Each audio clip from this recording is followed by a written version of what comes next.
حضرت عباس سے کسی نے کہا تھا اللہ کی سب سے بڑی نعمت، تو بخاری اٹھانا، فرمانے لگے محمد نعمت اللہ، بخاری ہے بخاری، فرمایا محمد اللہ کی سب سے بڑی نعمت ہے، صلی اللہ، یہ سب سے بڑی نعمت ہے۔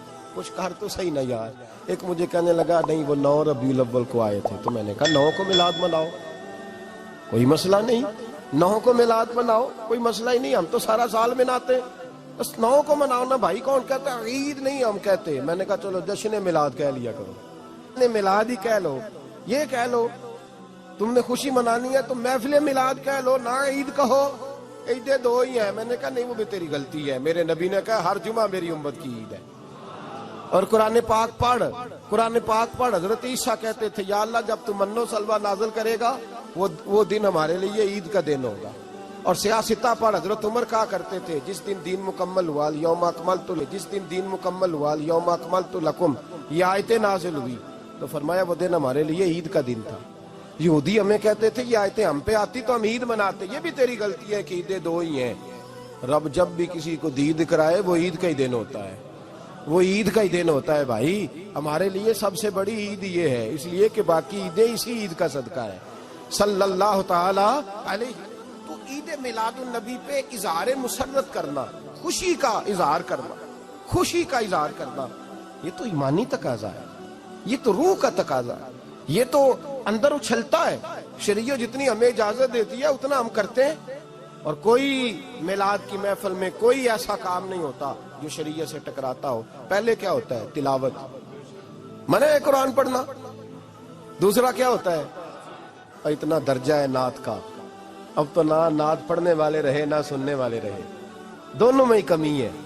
اور میں اکثر کہتا ہوں نعت پڑھنا اتنا کمال نہیں جتنا سننا کمال ہے، سننے والا کوئی ہونا چاہیے، نعت سننا زیادہ معنی رکھتی ہے۔ اس کی وجہ یہ ہے کہ نعت پڑھنا صحابہ کی سنت ہے اور سننا محمد مصطفیٰ کی سنت ہے، اور سننے والے کا درجہ، ہاں تیرا درجہ زیادہ ہے اگر تو سمجھے تو۔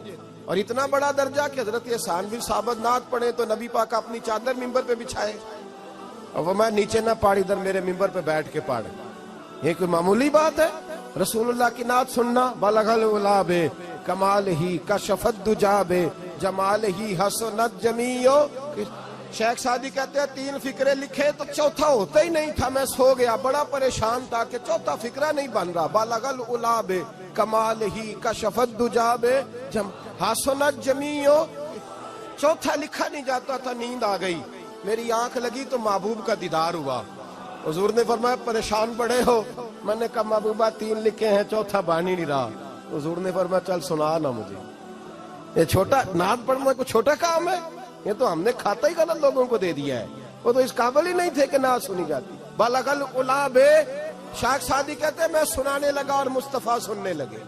بلغ العلا بے کمال ہی کشفت دجا بے جمال ہی حسنت جمیع خصال ہی، تو حضور نے فرمایا چل سعدی کہہ دے صلو علیہ وآلہ، کہہ دے صلو علیہ وآلہ۔ فرماتے میں کہتا جاتا تھا اور مصطفیٰ مسکراتے جاتے۔ کوئی چھوٹا درجہ ہے نعت تو ایمان ہے، نعت تو طاقت ہے، نعت تو تیری روح کو بیدار کرتی ہے، پر شرط ہے نعت ہو، شرط یہ تقاضا ہے میں نعت ہو، وہ نہ ہو کہ نعت پڑھے نا۔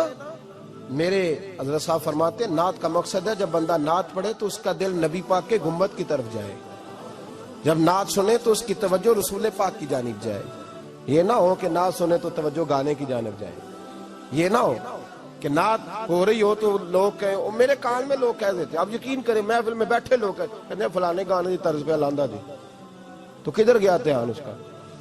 یہ نعت تو نے پڑھی ہے، یہ نعت سنی نہیں آج تک؟ اگر نعت پڑھنی ہو تو علامہ اقبال کی لکھی ہوئی پڑھا کر، اگر نعت پڑھنی ہو تو شیخ سعدی کی لکھی پڑھا کر، اگر نعت پڑھنی ہو تو حضرت احسان بن ثابت کی لکھی پڑھا کر، اور اگر تیرا دل کرے کہ نعت بھی ہو، جذبات بھی ہو، حسن بھی ہو، علم بھی ہو، عمل بھی ہو، قرآن بھی ہو، حدیث بھی ہو، تو پھر امام محمد رضا فاضل بریلوی کی پڑھا کر، پھر اعلیٰ حضرت کی پڑھا کر، تجھے پتا چلے چمک تجھ سے پاتے ہیں سب پانے والے، میرا دل بھی چمکا دے چمکانے والے۔ اعلیٰ حضرت کہنے لگے یا رسول اللہ میری سفارش نہ کرو، ڈر لگتا ہے قیامت کی رات بڑی گہری ہے، سفارش نہ کرو، اس طرح کرو میرا بازو پکڑو اور جنت تک پہنچا کے آؤ، میرا بازو پکڑو اور جنت تک. کہتے میں مجرم ہوں آقا مجھے ساتھ لے لو. سونے نہ ڈر لگتا ہے. وہ بچہ کہتا ہے میں نے نہیں باہر جانا، اندھیری رات ہے. ابا جی نال چلو. تو بلا مثال بلا تشبیہ صرف سمجھانے کے لیے، کسی کوئی بڑا ساتھ ہو تو ڈر نہیں لگتا. یہ نعت ہے نا، چمک تجھ سے پاتے ہیں سب پانے والے، میرا دل بھی چمکا دے چمکانے والے. کہتے ہیں یا رسول اللہ محشر کی رات بڑی گہری ہے، میں مجرم ہوں آقا مجھے ساتھ لے لو کہ رستے میں ہیں جا بجا تھانے والے.